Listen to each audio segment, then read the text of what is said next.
সবচেয়ে পুরনো একটা স্থাপনা এবং যেটা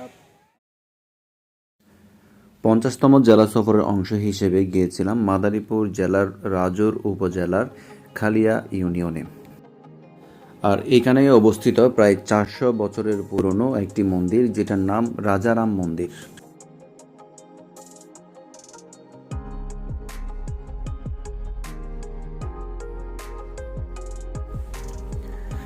রাজারাম মন্দির খালিয়া জমিদার বংশধরদের তৈরি করা একটি মন্দির।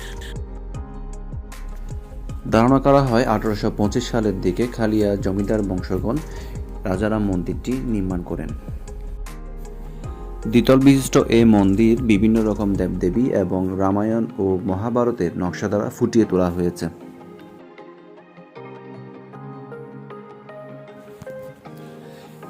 তেইশ শতাংশ জমির উপর নির্মিত এই মন্দিরে মোট 9টি কক্ষ রয়েছে। নিচের তলা রয়েছে 3টি কক্ষ এবং উপরের তলা রয়েছে 6টি কক্ষ।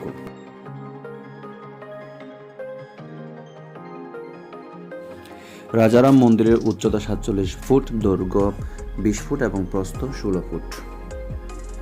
রাজারাম মন্দিরটি বর্তমানে বাংলাদেশ সরকারের প্রত্নতত্ত্ব অধিদপ্তরের অধীনে সংরক্ষিত রয়েছে।